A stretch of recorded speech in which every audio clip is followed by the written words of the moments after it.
السلام عليكم ورحمة الله وبركاته. ازيكم يا اجمل واحسن اخوات في الدنيا؟ عاملين ايه؟ يا رب تكونوا بألف خير، واتمنى لكم طبعا كلكم تكونوا بألف خير بإذن الله، وتكونوا كلكم كويسين، ما اشوفش اي حد من اخواتي، كلكم تبقوا بخير بإذن الله. والنهاردة يا حبايب قلبي هنعمل حلويات في 10 دقايق. بس قبل ما نعمل حلويات هقول لكم على حاجة، بس يا ريت محدش يكسفني فيها. يا ريت ما ننساش قناة وصفات سهلة وبسيطة. عايزة القناة دي بإذن الله أبص ألاقيها كبيرة بيكم انتوا طبعا. كل واحد هيشترك في القناة دي هيكبرها، هيبقى هو ليه ان هو اللي كبرها وهو اللي عملها باذن الله. معلش انا طبعا الكلام بيروح مني خالص، اول ما باجي اصور ما بعرفش اقول كلام كتير. فطبعا اهم حاجه القناه دي عايزه بالنسبه لي، يعني لو كبرت هتبقى حاجه كويسه. ولو دخلتوا على الفيديو عندها هتلاقوا كل حاجه بتعملها جميله جدا وكويسه جدا. فياريت تخشوا الفيديو بتاعها وتشوفوا وصفات، اسمها وصفات سهله وبسيطه. فيديوهاتها جميله جدا جدا وهتعجبكم بجد. وطبعا ما تنسونيش في اللايكات، عايزه لايكات كتير كتير. ويلا بينا نخش على الفيديو بتاعنا ونشوف هنعمل ايه النهارده. وطبعا زي ما انتوا شايفين هنقول المقادير اللي معانا اهي قدامنا. معانا هنا قد كوبايه بسبوسه، كوبايه زي دي كده. ومعانا 3 كوبايات دقيق، دقيق الحلويات او متعدد الاغراض. معانا بيكنج باودر، هنحط طبعا حسب الرغبه، والفانيليا سايله. معانا هنا زي 2.5 معلقة من الحليب البودر، وده 2.5 معلقة من السكر البودر برضو. ومعانا هنا جوز الهند المبشور، وعلبة زبادي او ياغورت. وطبعا قلنا البسبوسة قد كوباية واحدة من البسبوسة. وهنجيب حاجة علشان نخلط فيها المقادير بتاعتنا واحدة واحدة بإذن الله. طبعا هنحط المقادير اللي معانا هنا. وهجيب فعلا نسيت، معانا كوباية زيت، بس زيت يا رب يكون الزيت اللي انتوا تعملوا بيه زيت صافي، اللي هو زيت الذرة. هحط قد كوباية من زيت الذرة دي في المقادير معانا، بس انا طبعا ركناها على جنب وما حطيتهاش، فانا نسيت اقول نص كوباية من زيت الذرة. معانا نص كوباية من زيت الذرة اهي، هنحطها كده. وهنخلط كل المقادير اللي معانا طبعا، والزبادي والبيضة.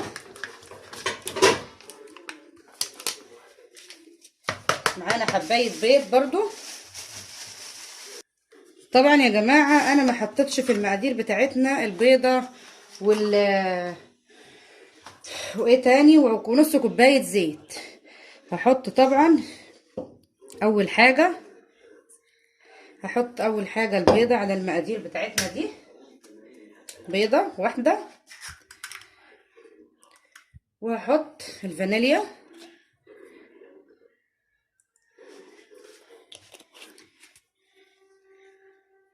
والسكر البودرة. هنزل السكر البودرة كويس.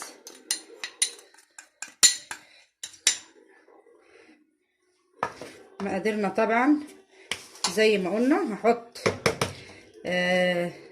بيكنج باودر،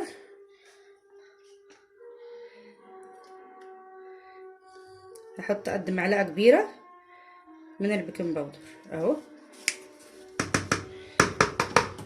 هنزل اللي على المعلقة عشان بس اللي احنا حطيناه.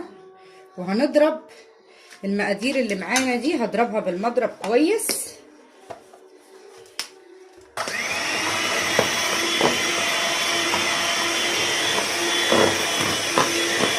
علشان الزبدة بتاعتي تدوب معايا. هضربها وارجع لكم تاني. طبعا بعد ما ضربت المقادير اللي معايا كويس، هجيب بقية المكونات اللي معايا وهنزل بيها في في البولة اللي انا بعمل فيها او الطبق اللي انا بعمل فيه، وهبتدي اعجنها بايدي علشان كل المكونات تتجانس مع بعض اهو. بس عشان الزبدة كلها دخلت في المضرب هخرجها منه كده بالراحة. وهعمل بقى معاكم المقادير بتاعتنا بايدي. هنزل الاول بالحليب البودرة، هنحط الحليب البودرة ونقلبه معاها مع المكون بتاعنا،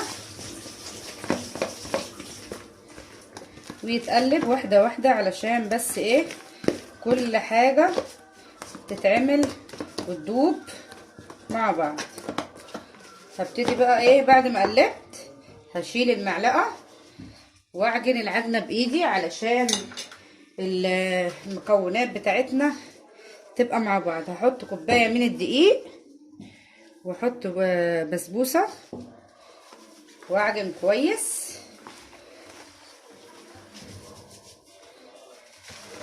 هعجنهم كويس لغاية ما المكونات بتاعتنا كلها تتجانس مع بعض.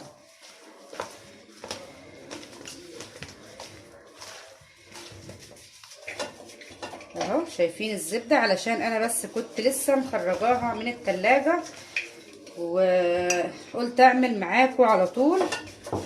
نزلنا بالكوباية الدقيق التانية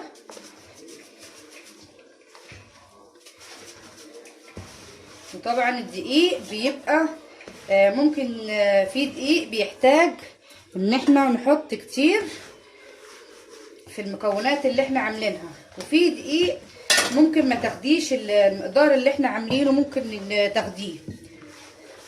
هنحط جوز الهند ونقلب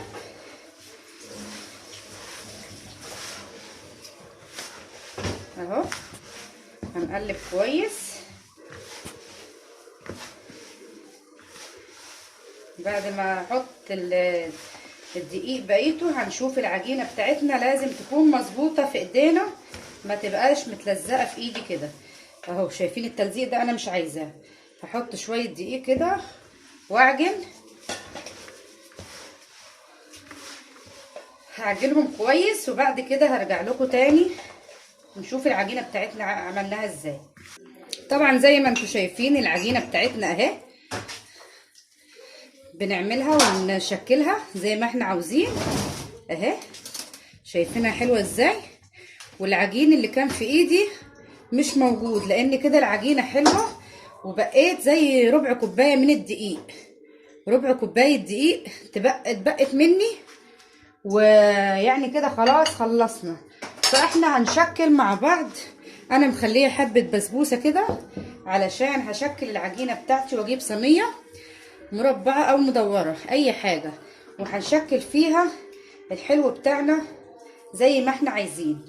هكور كده وبعد كده هنحطها في الفرن. اول ما اكور العجينة معاكم كده هنحطها طبعا فين؟ في البسبوسة اهو. هحطها في البسبوسة كده علشان ما تلزقش مني من السمنة والحاجات الزبدة اللي احنا حاطينها والزيت. وهجيب الحاجة بتاعتي واحط فيها اهو. هجيب الصينية وادهنها دهنة بسيطة للصينية بتاعتي. طبعا بعد ما خلاص عملنا اهو، وهجيب كده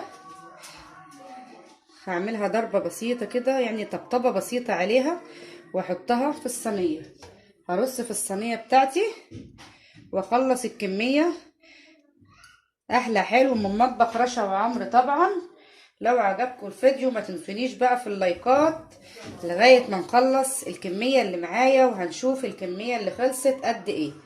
هنحط برضو كده في البسبوسة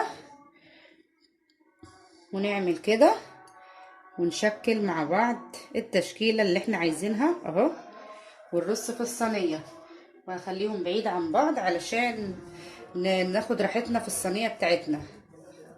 انا هخلص الكمية بتاعتي وهرجع لكم تاني ونشوف الكمية اللي خلصت معانا قد ايه بإذن الله، ويا رب ينول اعجابكم. احلى حلو ال10 دقايق. وطبعا يا حبايب قلبي زي ما انتم شايفين الكميه اللي طلعت معانا اهي، هي الحلوه دي كميه جميله جدا جدا. حلو ال10 دقايق من مطبخ رشا وعمر. يا رب يكون يعجبكم باذن الله. هندخله الفرن على درجه حراره تكون يعني هاديه مش عاليه قوي، وهنشوفها بعد ما يستوي باذن الله. واستنوني بس ما تنسونيش في اللايكات علشان يوصلكم كل جديد. هنشوف الحلو ده بعد ما يخلص. وبعد ما طلعناهم من الفرن هنجيب شوية عسل او شربات او سيرم ونحط عليهم كده فوق الوش. كل واحدة هنحط عليها من فوق الوش كده.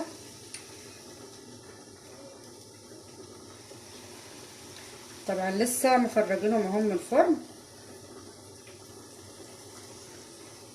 ما نكترش العسل عشان ما يغرقش اهو. ولو عايزه تغطسيها وتشيليها في العسل هيبقى احسن برضو. طبعا انا بحطه هي في الصينيه اهو. هحط عليهم كلهم عسل او سيرم، وبعد كده هشيلهم واحطهم في طبق تقديم علشان نقدمهم، وهيبقى شكلهم تحفة جدا. شايفين الحلاوة ما شاء الله عليهم، جميل جدا جدا. هخلص الكمية وهنشوف بعد ما نخلص الكمية بتاعتنا ونحط لها العسل بتاعنا ونشوفها مع بعض. وادي الحلو بتاعنا الجميل.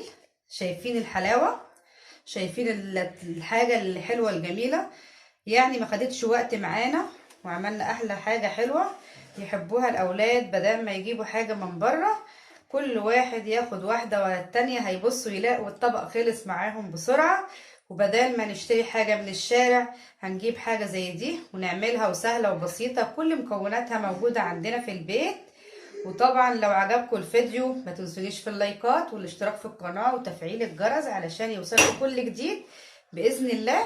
ويا ريت لو عجبكم الفيديو عايزة لايكات كتير.